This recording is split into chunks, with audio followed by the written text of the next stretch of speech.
Tarot bye Mamata. आजचा मी video घेऊन आलेली आहे तुमच्यासाठी.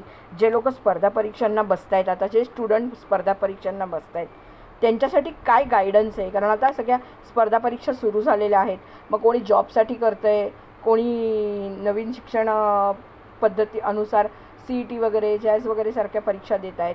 MPSC UPSC या सगळ्या क्लिअर करण्यासाठी तुम्हाला काय गायडन्स आहे.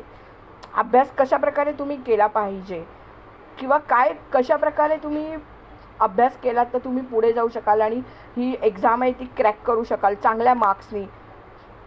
तर 200मध्ये जर का 200ची एक्झाम असेल तर तुम्हाला 190 195 198 वगैरे कसे मिळू शकतील, याच्यासाठी आपण गायडन्स आज एंजल्सकडे मागितला होता की तुम्हाला त्याच्यासाठी मी गायडन्स देत आहे. तर आपलं पहिलं कार्ड आलेलं आहे 6 ऑफ सोर्ड्स आणि लुक फॉर अ साईन. तो त्याला एंजलनी आपल्याला आन्सर दिले. तर याचा अर्थ काय आहे तो मी तुम्हाला थोडक्यात सांगते. याच्यामध्ये कसं आहे माहिती आहे, तुम्ही खूप स्ट्रगलमधून आता तुम्ही म्हणतात ना की तुम्ही खूप स्ट्रगलमधून आता बाहेर आलेला आहात.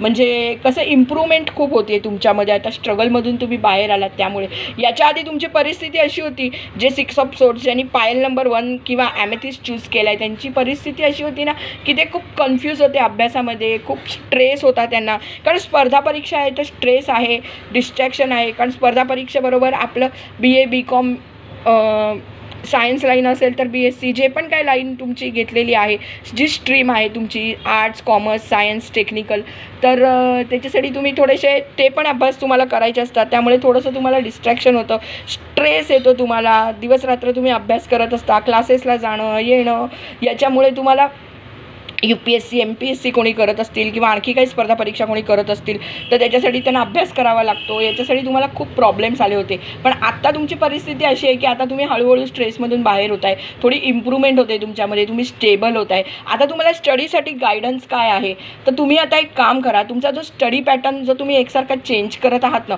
किंवा न्यू स्ट्रॅटेजी कोचिंग किंवा सेल्फ स्टडी वगैरे जे काय करताय ते तुमचं बरोबर आहे, ते चेंज करू नका.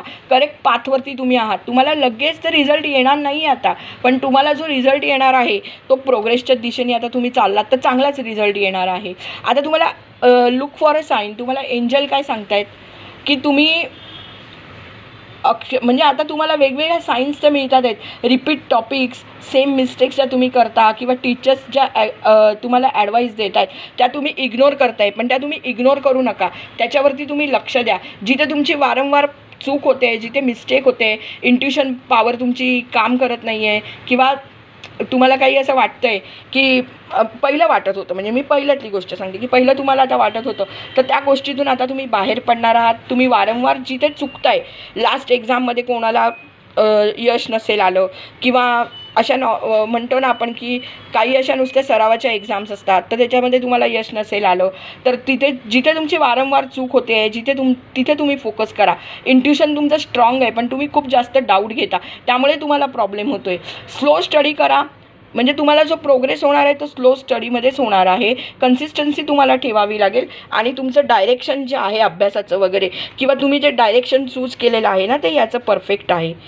हे तुमच्यासाठी गायडन्स वगैरे होतं. जर का तुमच्याशी हे रेझोनेट झालं आत्ताच्या परिस्थितीशी वगैरे, हा तुम्हाला गायडन्स पण आम्ही दिलेला आहे. रेझोनेट झालं तर तुम्ही नक्की मला सांगा. सेम हा टाईमलेस आहे. जो रीडिंग आहे तो तुम्ही कधीही बघू शकता.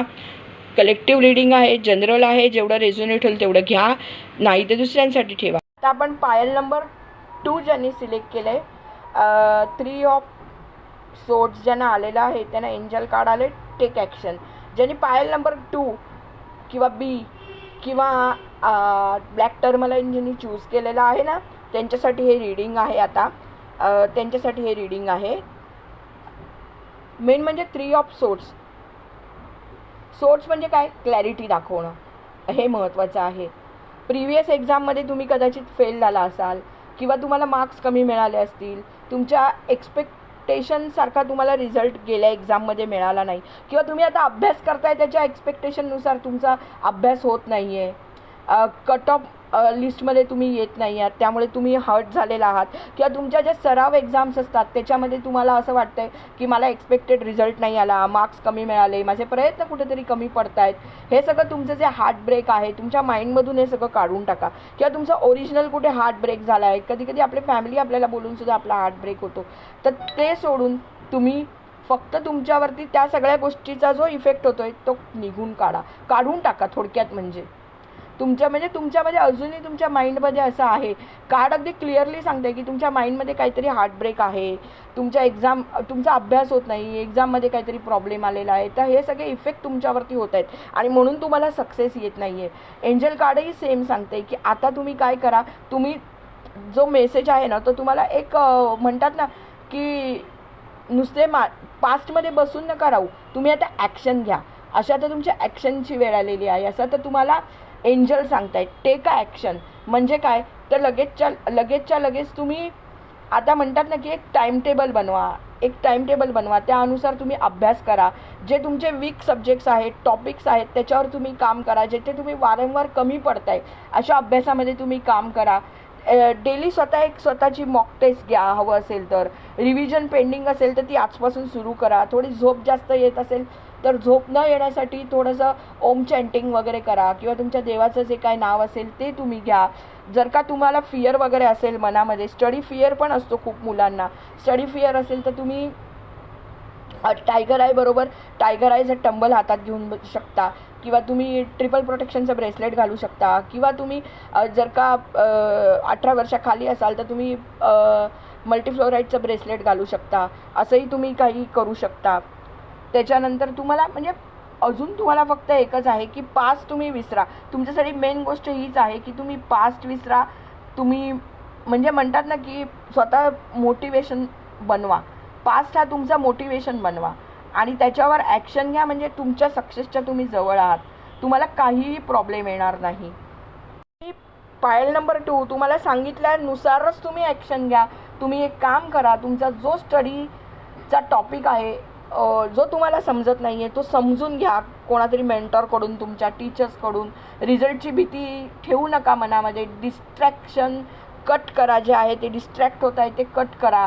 युनिवर्स तुम्हाला आता सांगत आहे की तुम्ही पेनमध्ये अडकून राहू नका. जितकी लवकर कार्ड आलेला आहे तुम्हाला टेक ॲक्शन, जितकी लवकर ॲक्शन घ्याल तितकं तुमच्या बाजूनी तुमचं जे नशीब आहे, किंवा तुमचं जे काय म्हणतात नशीबच म्हणतात त्याला, नशिबाचा रस्ता आहे जे तुमचा बंद झालेला आहे तो लवकरात लवकर तुमच्या बाजूनी टर्न घेईल.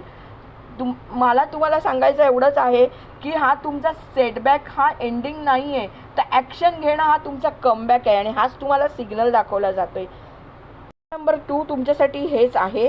पायल नंबर 1 आणि पायर नंबर 2 तुम्हाला जर का हे रेझोनेट होत असेल तितकंच तुम्ही रेझोनेट झालेलं तेवढंच घ्या.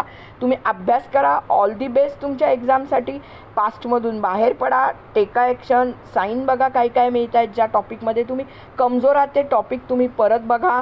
तुमच्या नोट्स आहेत त्या परत बनवा. एक शेड्यूल बनवा तुमचा, एक टाईम टेबल बनवा की यावेळेला मी हे करीन. जर का तुम्हाला झोप वगैरे येत असेल तर त्याच्यासाठी तुम्ही थोडंसं झोप आली की त्यावेळेला थोडंसं पाणी प्या आणि फिरा जरा.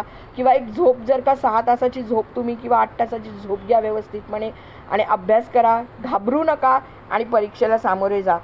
जर का तुम्हाला हे आवडलं, माझं जर का रीडिंग आहे ते पहिल्यांदाच मी हे रीडिंग करते गायडन्सचं, मला असं वाटलं की हे करावं, कारण आता स्पर्धा परीक्षा सुरू आहेत. जेव्हा पण कधी तुमच्या स्पर्धा परीक्षा असतील आणि तुमच्यासमोर हे आलं जर का रीडिंग, तर समजा की हा साईन तुमच्यासाठीच आहे. थँक्यू. मी ममता दळवी, मी टॅरो कार्ड रीडर आहे. तुम्हाला जर का एज्युकेशनच्या बाबतीत, तुमच्या रिलेशनशिपच्या बाबतीत, बिझनेसच्या बाबतीत, करिअरच्या बाबतीत किंवा कोणत्याही प्रकारचं तुम्हाला जर का टॅरो रीडिंग घ्यायचं असेल तर मी एकदम नॉमिनल फीजमध्ये लोकांना हे उपलब्ध करून देते आणि त्याच्याबरोबर रेमिडीजही देते. आजच्या पण याच्यासाठी माझ्या रेमिडीज आहेत की तुम्ही स्वतः ओम चॅन्टिंग करा. त्याच्यानंतर तुम्ही ब्लॅक टर्मलाईन, मल्टीफ्लोराईड, टायगर आय तुमच्या अनुसार तुम्ही वापरू शकता. मी तुम्हाला आधीच सांगितलं मल्टीफ्लोराईड तुम्ही वापराल तर तुमच्या फोकससाठी तुम्हाला फायदा होईल. तुम्हाला मल्टीफ्लोराईडचं ब्रेसलेट माझ्याकडे पण उपलब्ध आहे. तुम्ही ऑनलाईनमधूनही घेऊ शकता. जर का तुम्ही 18 वर्षाच्या खाली असाल तर तुम्ही हे वापरू शकता. नाहीतर 18 वर्षाच्या वर असेल तर तुम्ही फोकससाठी मल्टीफ्लोराईडच्या ब्रेसलेटच्या बरोबरीने तुम्ही ब्लॅक टर्मलाईन, त्याच्यानंतर ॲमेथिस्ट आणि टायगर आय हेही तुम्ही वापरू शकता.